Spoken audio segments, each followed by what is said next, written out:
Life is a marathon, not a sprint. I believe our best work comes from periods of focus intensity balanced with meaningful leisure. Hello, I'm Matthew Encina. In this video, I'll share my favorite productivity tips, which have helped me improve the quality of my work, reduce the time I spend working, and share how I make time for activities that refuel me for the long run. Before I begin, I want to thank Superhuman for sponsoring a portion of this video. More on that later. Over the past 2 years, many of us have switched to working from home, and for some of us, we've quit our jobs entirely to pursue our own endeavors. I've done both, but I faced a few challenges in this new situation. I've lacked some self-accountability to get the work done. I've become easily distracted. Big projects can overwhelm me, and there are no boundaries between work and home, which lead to overworking or never working. I've become fully aware of these problems, so I've been making intentional adjustments to change the outcome of my situation. Inspired by the tips I've learned from books and from others, here are the things that have worked for me, organized into 4 sections. Chapter 1. Getting started. The hardest part is starting. Not the emails or the busy work, but the real work. The work that brings you closer to your goals, to the impact you want to make, and to the person you want to become.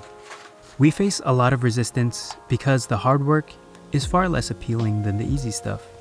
Here are 3 things you can do to overcome that resistance. 1. Prime your surroundings. Remove interruptions and distractions. It's the hardest, yet simplest thing you can do to improve the quality of your work. Close your door, turn off your notifications, set yourself to do not disturb, close your email, close your browser tabs, hide anything that doesn't pertain to your work. Don't worry, you're not going to miss anything by going offline for a short while. 2. Prime yourself. Set a clear goal. Create a to-do list, something easily visible that you can check off, and set a goal for that work session. If it's part of a big project, break it down into smaller pieces, something that you can complete in one sitting. For example, if you're working on a script, you can break it down into smaller tasks, like writing an outline, then the intro and outro, then filling in the body. The smaller the task in your mind, the less overwhelmed you'll feel. 3. Start with a small time commitment and go. Just like the previous tip, to reduce the resistance towards starting, we can make the task seem really small. You can start by setting a timer for 5 minutes and commit to working distraction-free. That 5 minutes will go by quickly, and you'll find yourself with a little momentum built.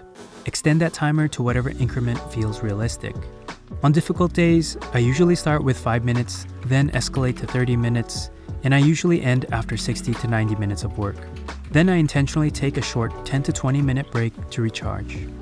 When you take a break, it's important not to jump back into your distractions, leave all those things off. Instead, get up, stretch your legs, make a coffee, sit in silence, or lay down and close your eyes. Any stress and tension you've built up will calm down. You'll collect any lingering thoughts, and you'll be ready to dive into another session of deep work. Some call it Pomodoro. I know them as focus sprints. Whatever you call them, it's simply a set block of distraction-free time where nothing can interrupt the session. I found this to be the easiest way to build momentum towards your work and then keep it going. I usually end up working a total of 4 to 6 hours throughout the day using this method. The work that comes out of this focus is higher quality and better output compared to my normal, unstructured approach. Starting small and checking off tasks is something I can celebrate each day, which is incredibly rewarding for my morale. Chapter 2. Optimizing your workflow. If you want to be more efficient and effective at your work, we need to look at what's slowing you down and where we can make improvements. Consider your current workflow. What are the most common, repetitive microtasks you do often? How many steps do you take to execute them? And how much friction do you experience in the process?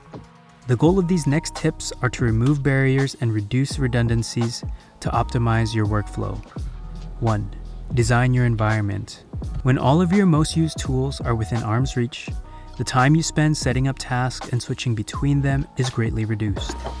If everything is organized and has a designated place, you'll spend less time searching for your things and will have more time to focus on your work. I've created a video guide about organizing your workspace, which I'll leave a link to in the description for you. 2. learn your shortcuts. Most of us use digital tools to do our work. When you first start using an app, you tend to use menus and submenus to find your tool, adjust it, and then execute your task. It can be a lot of steps. But if you spend time learning and practicing your keyboard shortcuts, you can reduce the amount of steps it takes to get the same task done. While it might seem disruptive at first to change your habits, once you train yourself to utilize shortcuts, you'll move so much faster through your work. 3. Automate repetitive tasks.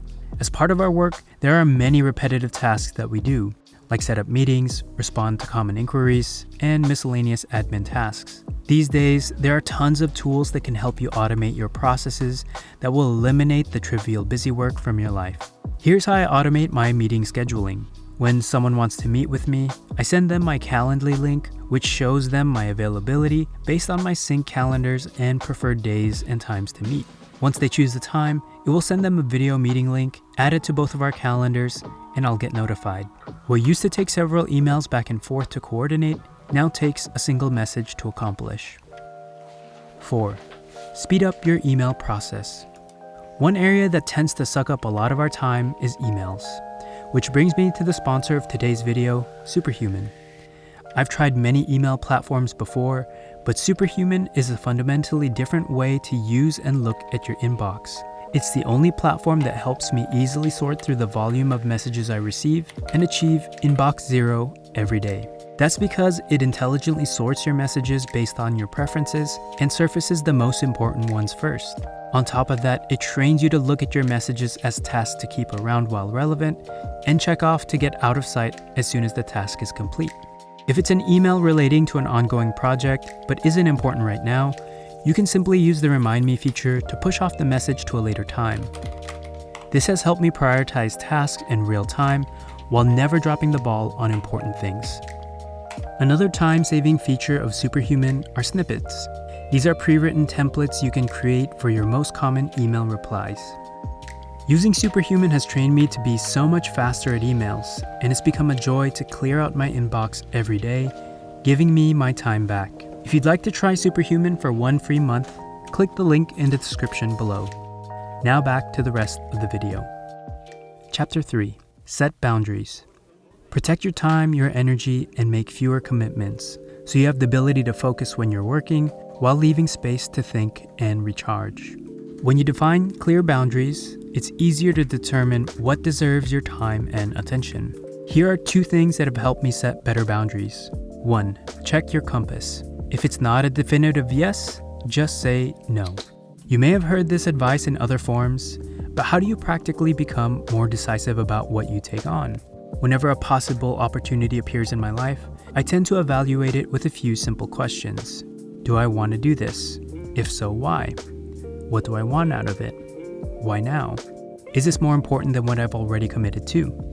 Listing out at least 3 reasons is usually good enough to justify why you should let this enter your life.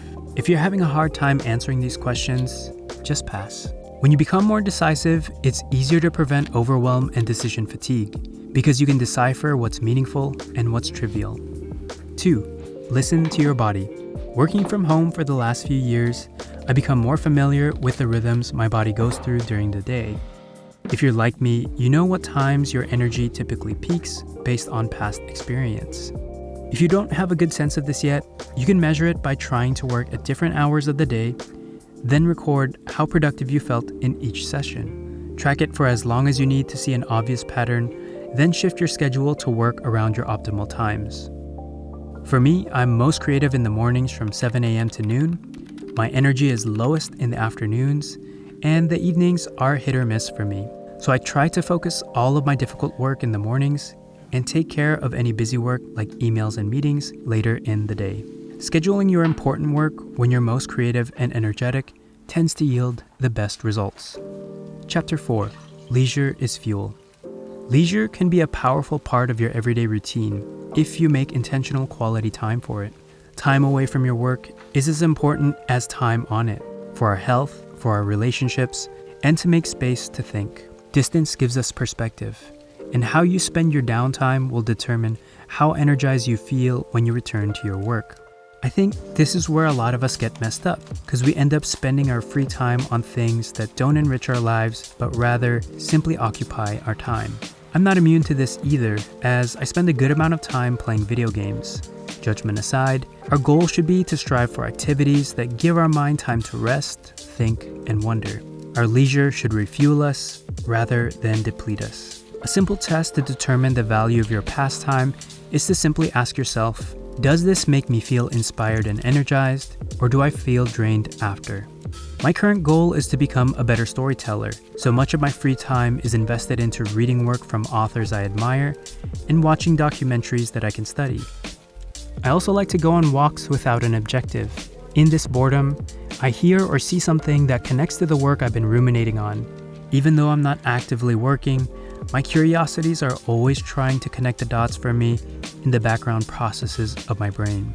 These are just a few of the activities I spend my free time doing that are personally fulfilling to me. For you, they could be very different. They can change based on your goals and current interests. Whatever you determine is valuable to you. Taking meaningful downtime is often the thing we need to complete our ideas, to open our mind to other possibilities, and to give our brain the space to see the bigger picture. Leisure is fuel. This helps you return to your work every day with new ideas, refreshed energy, and a clear focus. If you're interested in learning more, check out the description of the video.